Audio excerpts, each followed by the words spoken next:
வணக்கம். இன்னைக்கு நம்மளோட ஃப்ரீ ஆரி கிளாஸ்ல வந்து ஃபெதர் ஸ்டிச் பார்க்க போறோம். ஃபெதர் ஸ்டிச் வந்து 2 டைப்ல போடலாம். நார்மலா ஒரு ஃபெதர் ஸ்டிச் நான் போடுறேன். இதே வந்து பீகாக் ஃபெதர்ங்கிறது வேற. அது நம்ம வேற வீடியோல பார்க்கலாம். லாங் அண்ட் ஷார்ட்டும் ஃபெதர் ஸ்டிச்சும் ஒரே மாதிரி இருக்கிற மாதிரி உங்களுக்கு தோணும். பட் வந்து ரெண்டுமே வேற வேற தான். இப்போ ஃபெதர் ஸ்டிச் வந்து நம்ம எந்த ஆங்கிளில் போடுறோமோ அது மாதிரி கொஞ்சம் எடுத்துக்கலாம்.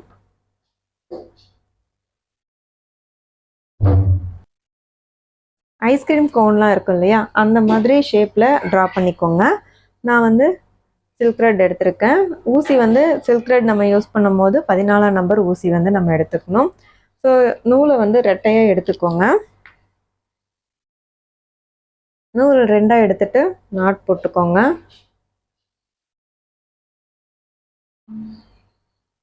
இந்த 2 நூலும் வந்து இந்த மாதிரி இருக்கும். நாட் போட்டுட்டு ஸோ இதை வந்து பிடிக்கும் போது இந்த ஆங்கிளில் பிடிச்சிக்கோங்க. இப்போ நம்ம ஸ்டார்ட் பண்ணலாம். இங்கே ஸ்டார்டிங்கில் வந்து நம்ம வந்து எடுக்கணும். ஸோ நூலை ஃபஸ்ட்டு எடுத்தாச்சு. எடுத்துட்டு இந்த இங்கே ஒரு கோடு இருக்கு இல்லையா, இதை விட்டுட்டு அதுக்கு அடுத்து உள்ள கோடில் மாட்டி எடுத்துட்டு அதுக்கு மேலே இங்கே இருக்கு இல்லைங்களா, இங்கே வந்து மாட்டி எடுத்துட்டு இப்போ வரும்போது ஆல்ரெடி நம்ம இங்கே விட்டு எடுத்தோம்ல, அந்த இடத்த விட்டுட்டு அதுக்கு கீழே உள்ள இடத்துல வந்து இங்கே போகணும். இந்த ஆங்கிளில் வந்து நல்லா தெரியும்னு நினைக்கிறேன். பாருங்கள், இங்கே எடுத்துட்டு அப்படியே இங்கே கீழே வந்துட்டு இங்கே குத்தி இங்கே எடுக்கும் போது அப்படியே இங்கே பேக்கில் கொண்டு போகும்போது இங்கே லாக் ஆகிடும். இப்போ இங்கே கொடுத்துட்டு இங்கே நூல் எடுத்துட்டு இங்கே கொடுத்தி எடுத்துட்டு இங்கே லாக் ஆகிடும். ஸோ இங்கே வந்து நம்ம கொடுக்கூடாது, அங்கே லாக் ஆகிடும். அடுத்த உள்ளதுக்கு வரணும். ஸோ ஒன்று விட்டு ஒன்று கொடுத்து எடுக்கிற மாதிரி ஞாபகம் வச்சுக்கோங்க. ஆனால் கீழே கொடுக்கறது எல்லாமே ஒரே இதில் தான் கொடுக்கணும். ஒரு 2 இது போட்டுட்டிங்கன்னா அதுக்கப்புறம் உங்களுக்கு நல்லா ப்ராக்டிஸ் ஆகிடும்.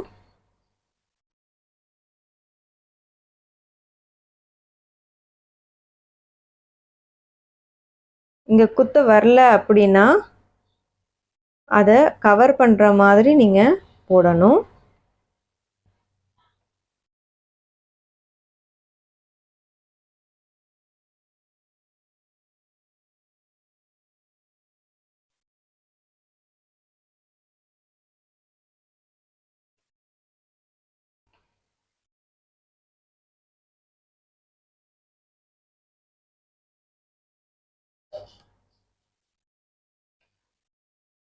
இப்போ வந்து உங்களுக்கு கொஞ்சம் புரிஞ்சிருக்கும்னு நினைக்கிறேன்.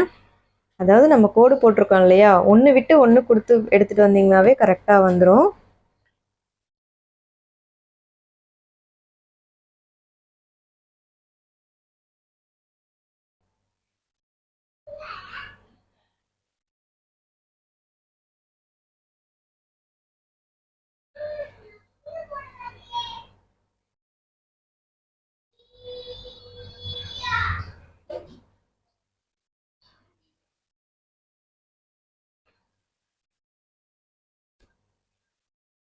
அப்படியே இதே மாதிரியே போட்டுகிட்டே வந்து நீங்கள் கம்ப்ளீட் பண்ண வேண்டியதான். கீழே கொடுக்கும்போது மட்டும் அந்த ஒரே இடத்துலையே கொடுத்து எடுக்கணும். மற்றதெல்லாம் வந்து அப்படியே கொஞ்சம் கொஞ்சமாக தள்ளி போட்டுகிட்டே வந்தீங்கன்னா கவர் ஆகிடும். இப்போ பார்த்தீங்கன்னா ஆல்மோஸ்ட் முடிய போகுது. ஆனால் கொஞ்சம் வந்து கேப் இருக்கிற மாதிரி இருக்குது. இருந்தாலுமே இதை வந்து நம்ம மேனேஜ் பண்ணி நம்ம எப்பவுமே வந்து கரெக்டான ஃபினிஷிங்கில் தான் ஃபினிஷ் பண்ணணும். எக்ஸஸெல்லாம் கீழே எடுத்துகிட்டு போயிடக்கூடாது. ஸ்டார்ட் டு எண்டு அதே மாதிரியே போட்டு கரெக்டாக ஃபினிஷ் பண்ணிடணும்.